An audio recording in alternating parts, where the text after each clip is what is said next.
last year is, ang Kabukgayan is a national awardee Oh, wow. of SGLG, and nakakuha kami ng 1.8 million worth of project.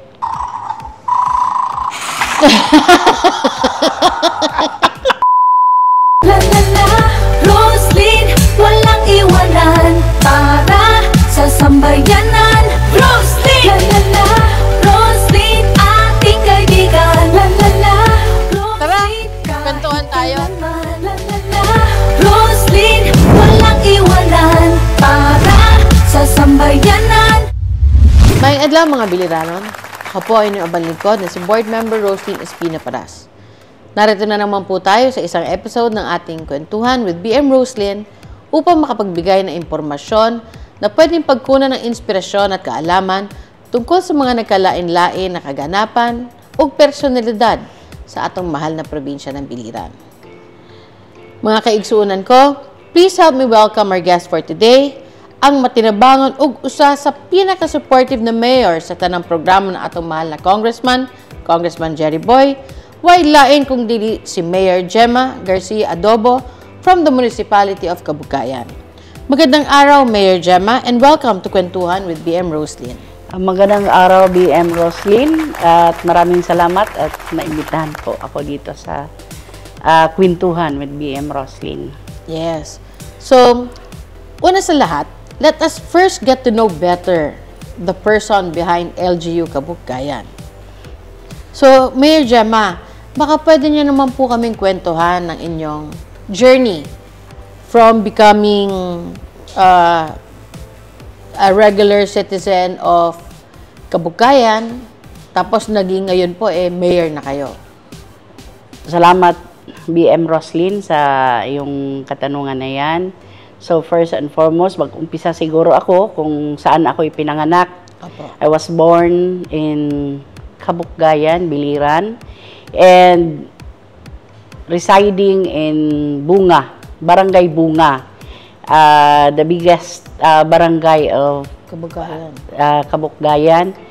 And nag-aaral po ako sa Bunga Elementary School during my elementary days, and sa Kabukgayan National High School naman during sa secondary.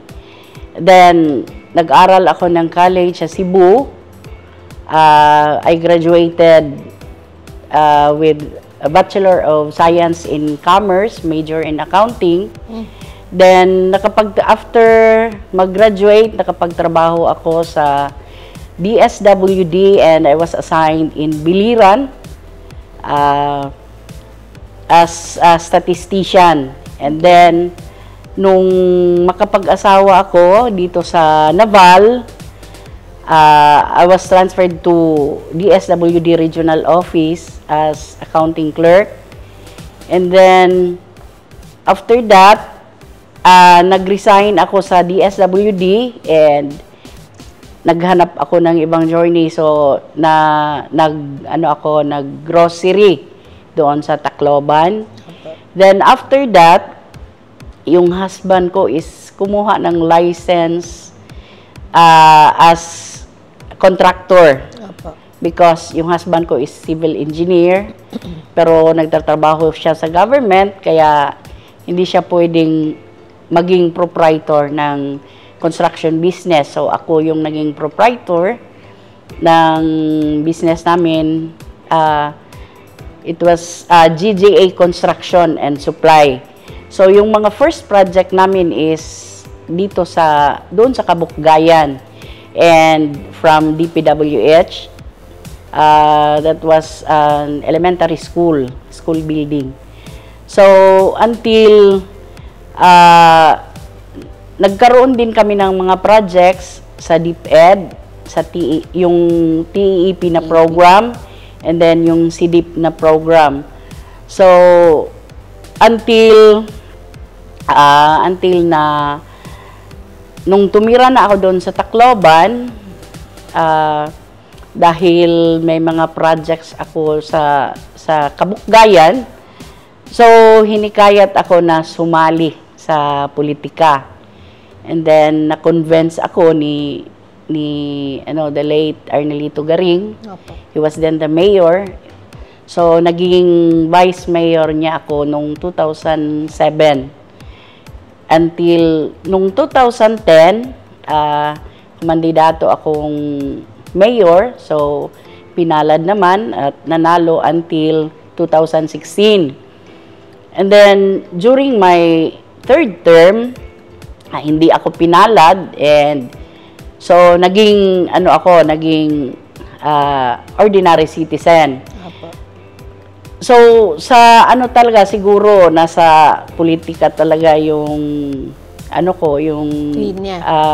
linya ko, kaya so sa ngayon presently ako yung naging mayor ng Kabukgayan. So, yun ang journey ko bago ako napunta sa politika. So parang first term nyo ngayon? Yeah. Tama. No. First term, parang comebacking mayor ako kasi naging mayor ako for 2 terms. Opo. Then, ngayon, First term ulit. To first term. Oo, back to first term. So meron pang 2 terms mayor. Red go natin yan. So, what personal achievements po are you proud of that not many people know about?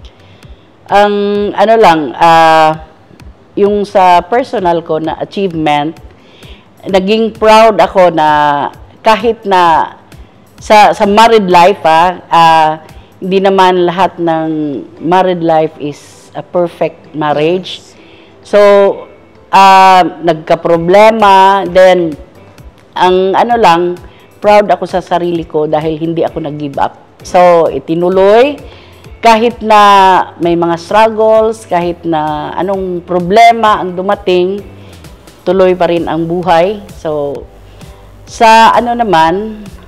as politician, yung greatest achievement ko lang dyan is, yung natulungan ko yung tao namin na umangat, and then, nagpapasalamat ako dyan kay Congressman Jeriboy Espina at saka kay Gob na natulungan ako para maiangat ko naman yung municipality of Kabukgayan. Yes. Kagaya ng mga naitulong na ngayon under construction, ongoing yung construction ng municipal hall namin na matagal nang inasam-asam, pero ngayon lang siguro ngayon napansin na natulungan tayo ni Kong.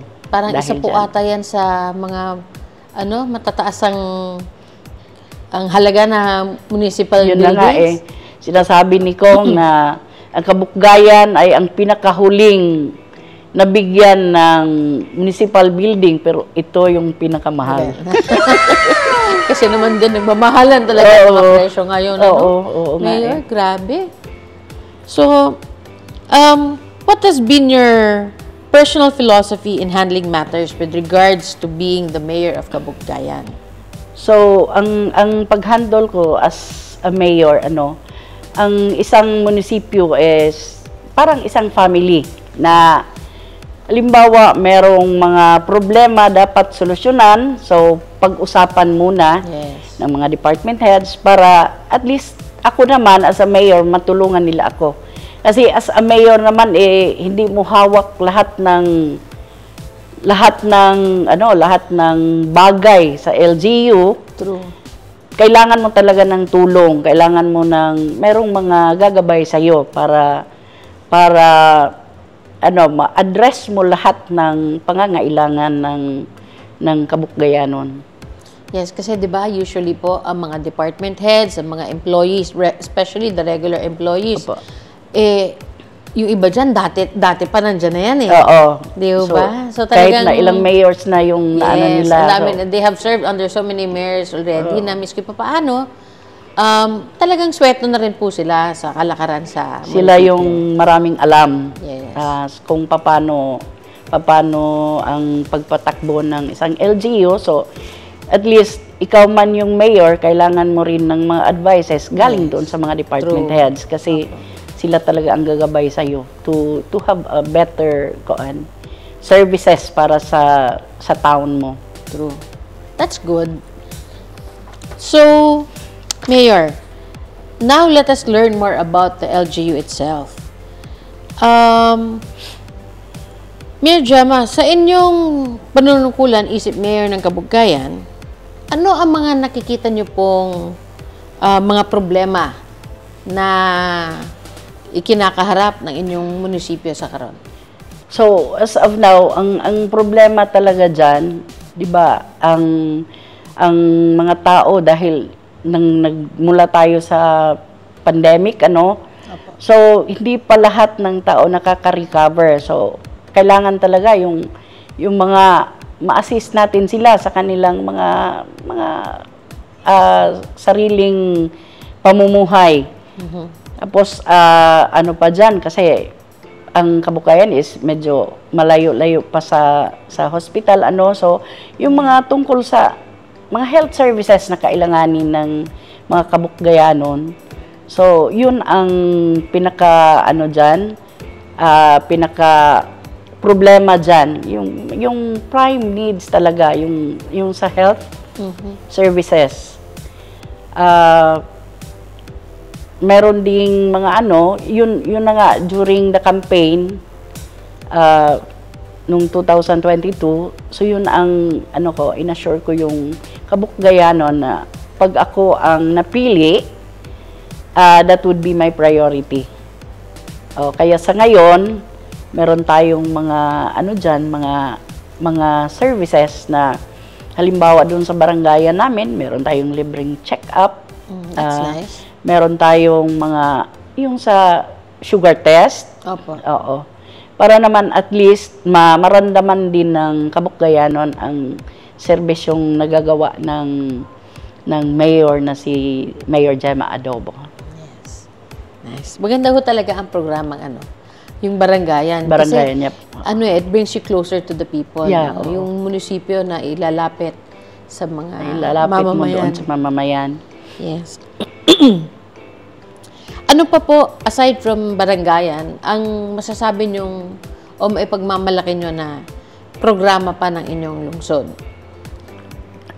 Yung tungkol doon sa, di ba, sa ngayon, problema natin yung basura natin. Yes. Pero para maibsan yung mga basura,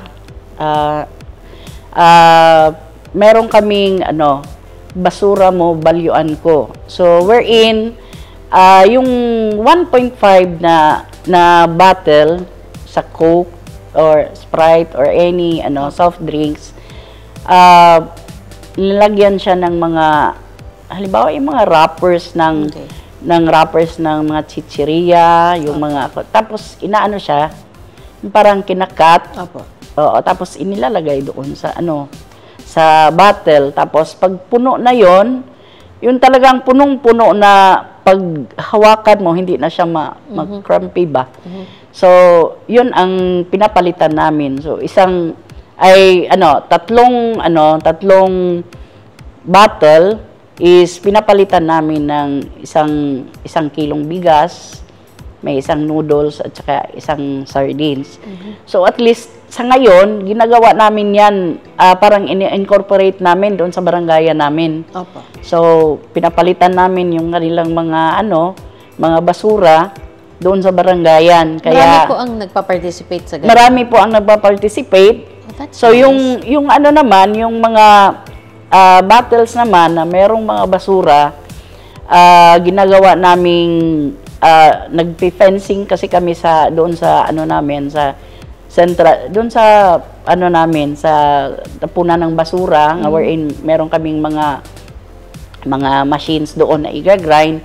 So gagawin siya naming parang halimbawa magfi-fencing kami, parang design siya na ilalagay doon. Okay. Para maano talaga na may kahit na basura siya, na gagamitan siya doon. Na-reuse. Na-reuse siya. Kumbaga. As parang design siya ng fence. So, siya yung ginawa niyong parang bricks. Oo. Yung in place of that, and then semento, ganyan. Para mag-hold together. Okay, that's nice. At least, ang maganda ho is yung may mga nagpa-participate talaga. Ang Yeah, hirap oo. kung may programa nga yung munisipyo pero wala naman po Wala nga interesado participate, mag-participate. Pero ano? doon naman talaga, nagpa-participate talaga. At saka including yung mga bata, kasi kung merong, ano sila, meron silang 3 bote na puno ng basura, so papalitan namin ng school supplies. Ay, that's nice. Oo. So may Ang ganda notebook, naman. may paper, at saka ano. That's good. Magasto siya, kaya lang nakakatulong din na para mabawasan yung basura. Malaking bagay din ho yun eh. Kesa naman, di ba, yung Oo. solid waste management natin eh, hindi Oo, maano. nga. At least yun, malaking bagay Malaking bagay talaga yun. po. Okay. So, ano pa po ang pwede naming maasahang future developments sa munisipyo ng Kabuggayan? So, ang Kabukgayan kasi is, in my administration, gusto ko, yung pananaw ko kasi is, meron na kaming public market. Okay. So, makikita, sa pananaw ko kasi, masasabi mo lang na ang isang munisipyo ay umaasenso nang dahil doon sa market. Yes. Market, and kung mayroon kang commercial building, Opo. mas okay yon. Lang as of now, alam mo naman yung funding ng mga munisipyo is Yes. hindi talaga natin kayang magpatayo sa 20% development fund natin. So may plano ang munisipyo na mag-loan sana kami for commercial building, wherein yung yung resolution sa paghingi ko ng authority to enter into loan naipasa na doon sa SB. Opo. Na sana if kasama ko sila sa mga pananaw ko for Kabukgayan, sana they would be having a positive doon sa request ko na yon. Dahil ako, I truly believe na once mag-materialize yung commercial building nyo sa Kabuggayan, talaga magpapasukan ng mga Yes, negosyante, yung mga negosyante. maliliit na negosyante. Ay, di ba sabi nga po nila, small and medium enterprises na mga negosyo, those are the backbones ng ating ekonomiya. Ekonomiya natin. Kaya we really need those investors, those business people na pumasok sa ating mga munisipyo para for the development of the municipality. Yun na nga. So sana mga konsehal, mga SB, vice mayor, sana mag-materialize yung commercial building po sa Kabuggayan at siguradong magdadagsaan po ang mga investors dyan sa inyong lungsod with the hopes, of course, na mas marami pa kayong mapagsisilbihan ng mga basic services na constituents nyo rin po dyan sa inyong munisipyo. Tama, Mayor? Tama po. Yes. So, where do you see Kabuggayan going in the next few years, and what legacy do you hope to leave behind? Okay, ang Kabukgayan kasi is mga fighter yan. Kabukgayan is a fighter. And Nakatakot a naman. place a place na wherein naghahakot award din kami. Aba? Diba? Oo. So, ang Kabukgayan is GLG passer since nung 2000 during my term as mayor nung 2012 ata yun. Then 2015 yung 2 terms na nag-mayor po yung kayo. 2 terms na nag-mayor ako is GLG passer kami. Then last year is ang Kabukgayan is a national awardee Oh, wow. of SGLG, and nakakuha kami ng 1.8 million worth of project. Nice. So, Laking tulong na ho hopefully yun. sana ma-maintain namin, pero sa ngayon, hindi namin nakuha yung isang requirement kasi ang sa SGLG has 10 areas na pwede mong ipasa. Okay. So, sa ngayon, bagsak na kami doon sa number one na requirement, which is the budget should be approved before December 31. Opo. So, yung budget namin is na-approve January 19. So, hindi na kami pasok doon. But, ano pa rin, nagtatrabaho pa rin kami for SGLG para ma-maintain lang yung 9 na areas na napasahan namin noon. Opo. Kahit na wala na kaming chance na maging SGLG passer. Okay So, lang, meron pa naman po next year. meron pang next year. Hopefully, magtulungan kami para Yes. makuha na naman namin yun. Pasa nyo po na maaga yung budget nyo sa SP rin para mapagdali rin yung process para maano kagad. Yeah, oo, Diba? opo. All support ho kami ng mga SP sa inyong mga legislative measures, labi na ang budget. Kaya we know how important it Yeah, is. oo. Diba? Importante talaga kasi hindi ka kung walang budget, hindi pa na-approve. Opo. So, wala kang magawa sa mga programs mo kahit gaano mo ka willingly na gusto mong i-implement yung mga yon, pero kung hindi pa ma-approve yung budget, so talaga, Yes. wala tayong magawa. True.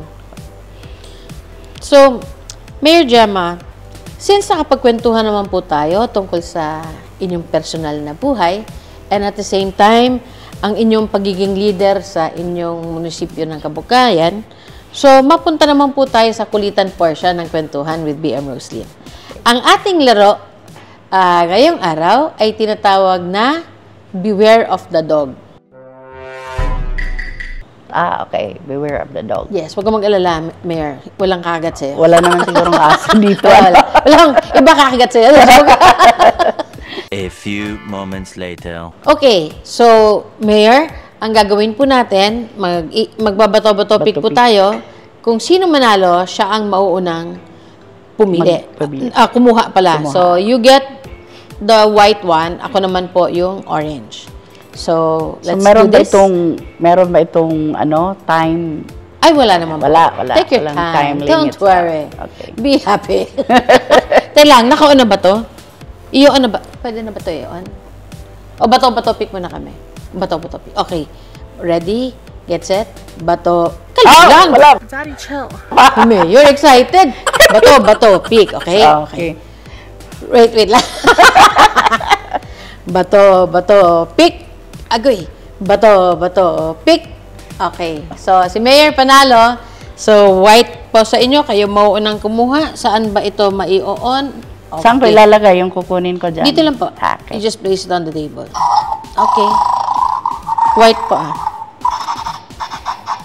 Up. Ako naman po. Out. Palitan pala. Gusto niya ang kinin lahat eh. Okay.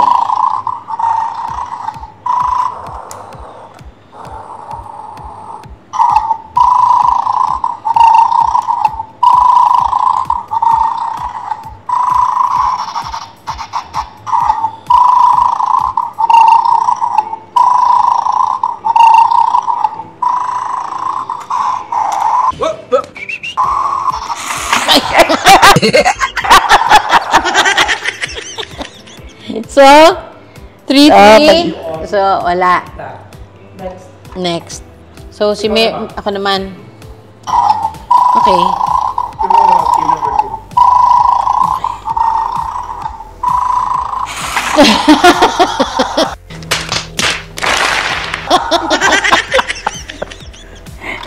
So, si Mayor na mauna. Okay.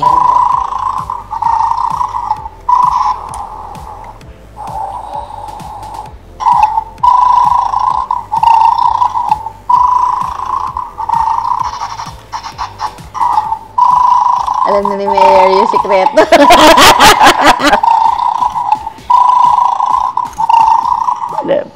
Nakatago halos ang white eh.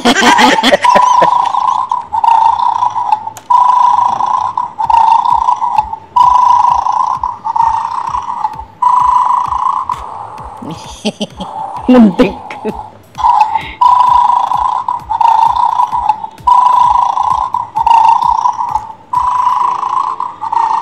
Ito yung mahirap. Sabi ko na. Kasi nag-ano sa doon eh. Parang nininervyos tayo eh.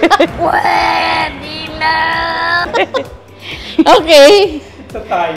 At least nawala yung kaba. Si Mayor ang puro ano. Ako winner. Oh, winner. Congratulations! Thank you. So, dagang salamat, Mayor Gemma, for granting my request for an interview. Nakakailang reschedule na kami actually ni Mayor Gemma eh.